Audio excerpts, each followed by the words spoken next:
We get it. You love where you were.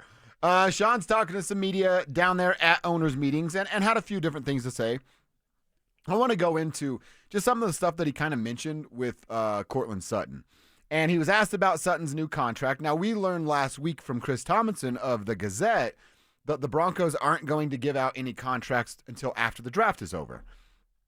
So that was a part of the question. Hey, we know that the draft is over, but you said you're going to start to work on that stuff. We're going to wait until the draft is over, start to work on some of that stuff. Yes. So he was pressed a little bit about Courtland Sutton, and Sean said, hey, we talked with Courtland and his agent, and he mentioned his name, but I forgot, at the Combine. We told them that we are going to negotiate in good faith on a contract extension for Courtland Sutton to get him closer to market value. And then in turn, Courtland and his agent said, we will also, in good faith, knowing that that's coming, show up at all volunteer workouts this offseason, whether or not a deal has been done. Nice. So we had talked about that. Courtland's happy. He got the word. He's trusting them for their word. Right. And the Broncos are saying, trust us. We'll take care of you. Let us put all our attention on the draft, and then you're up next. Well, and this is what should happen now. The one thing that could change is they could draft Tedero McMillan in the first round of 20. And if he's then, just sitting there. Oh, yeah, all bets are off. But I like this because Courtland Sutton played ball with you last year, and he got all of his incentives. Can I have a raise? No. Like, he kind of shouldered that, right? That rejection. It was rejection from the Denver Broncos, and he shouldered that. They gave him incentives. He got all of them as kind of a get back at him. I love that, by the way, from Sutton. Like, oh, you're not going to give me a raise? You're going to give me the incentives? Well, I'm going to make sure I get all of them. And he did. And he worked really well with Bo Nix. And people had thought, oh, well, he was Russell Wilson's guy. No, he's the Broncos guy. And he is their number one receiver. YouTube commenters don't at me saying, oh, he's not the number one. Like, no, he's their number one. Now he's going to get paid like it. And you can blame Stephon Diggs, or if you're Courtland's case, you can credit Stephon Diggs because you're going to get about $23 million a year. 23.1, whatever it is, to beat what Diggs got from the New England Patriots. That's what Sutton should get. So that's the good faith move from the Broncos. And then great to hear that Sutton's going to be at all the voluntary work, which is what he missed last year. Also, speaking of YouTube comments, I was reminded, and you can watch our Denver Sports YouTube channel. You can watch our videos. He was at his wedding. Oh, He's that's getting married right. last That's year. right. You're right. Yeah. Yeah. So missed the voluntary work, showed up for mandatory work, and then listened to Sean Payton, accepted the message, and thrived with Bo Nix as his quarterback. Okay. I mean, he did know when the workouts were going to be. You could schedule your wedding different time, right? Like my buddy Dan. I got one buddy that loves sports the way I love sports. Yeah. And the dude gets married in week 6 of the NFL season. You know when football's happening. Schedule around it. Come on, Dan. What are you doing, Dan? Unbelievable. Yeah, I think that, and Sean Payton talked about this, we're a team that players want to play for. That was a quote that Sean said. For sure. And I don't have any pushback on that. Because they are now. 100%. Bo Lowry, we talk about all the time. Of course, Greg Penner, he's the rich guy. You know who I want to work for? The richest guy in the room. So obviously there's that. But I also think this is a part of it, Cecil. And I use the Steelers as an example often because they do it the right way. They literally tell draft players upon arrival, you meet or exceed your expectations for this contract, I promise you it's a guarantee that we'll give you a second. And that makes the franchise a destination that players want to go to because there's transparency. Yes. You know what the expectations are. Right. You know what the reward is if you meet the expectation. I would love for all businesses to handle like that.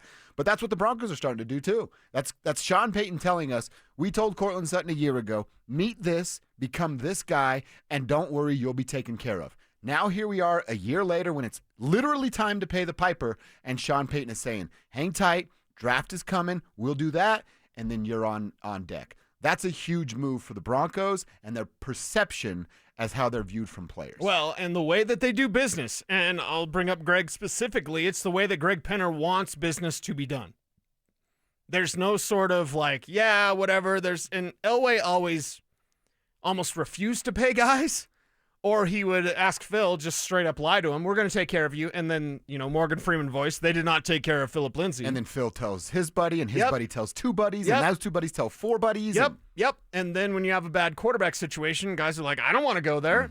Not only do they not get you done, they also they're not going anywhere with name whatever quarterback. Yeah. Bo Nix is that attraction now. Kev brought up when DJ Reader was a free agent and that, many had thought and even reported that, Reader's going to be with the Broncos, and he chooses Cincinnati because of the quarterback situation. Broncos had that wrapped up, sealed, so much so that, again, it was getting reported that, hey, Reader's coming to Denver. Their defensive tackle woes are solved. Nope, because they had an offer from Cincinnati. You had a quarterback. Now with Bo Nix here, you have a quarterback that guys want to play for, that this team gets excited about. Now, Sean Payton's going to take all the credit because he discovered electricity and he's the smartest guy in the room. Just ask him. But it's also the quarterback that he took. And Sean at the owners' meetings did bring that up. Thank God we're not in the quarterback market this year. He wanted him to know. I was like, oh, my God, Sean. Can he say anything without bragging on himself, like, all the time? No, he Is cannot. that a don't be that guy? I mean, you never want to bring it back to yourself. If it gets brought back, you can acknowledge, but Sure. you don't want to be the guy that brings it up. Oh, I'll put his business in the street. My brother-in-law, like, you get a 70-inch TV, my brother-in-law, because he's a chemist, right? Oh, yeah. I got the, 70? Yeah, I got the 80. I just got, when'd you get it? I just got The it. one-upper guy? He's the guy that brags on the Hellcat, and he doesn't own a Hellcat. Oh, wow. I'm like, why are you bragging on, I know you're a Mopar guy. I'm going to car talk. Don't lose me here. Yeah. I put gas in mine this weekend. Okay, you're golf guy, I'm car guy. I'll take that. That's fine. yeah. It's fine. But, don't brag on stuff when you don't need to, Sean. Mm-hmm. Thank God we're not in the quarterback market. It was so good that we got it right last year. Okay, you did. You did. Now get it right with the guys around him, which include a running back in the draft, and then get another one in the draft, and then it includes taking care of Courtland Sutton. So I really love that Sutton's representatives have said that he's going to be there at voluntary work because he's a leader on this team. He's a guy that all these young players can turn to. Yep. He was here through hell. He was here through the times when guys like DJ Reader would be like, nah, I'm not going there. Yeah. And he stayed, and he's thrived, and he's done it with multiple quarterbacks. Courtland Sutton is, I always say, fans always say, like, DB for life, Denver Broncos for life. I kind of want Courtland Sutton to be a Denver Bronco for life. That DB4L tattoo? Yeah. I mean, if he gets a deal, if they're going to extend him, and why would any of us believe differently? Sean has told us that's what's going to happen, told his agent that's what's going to happen. I mean, he gets a deal. It's a 3-year deal, isn't it? And then he's 33 years old. Unless he goes and chases something, he probably is a Denver Bronco for life. Yeah. And what if you win a Super Bowl and he's like, I'm good.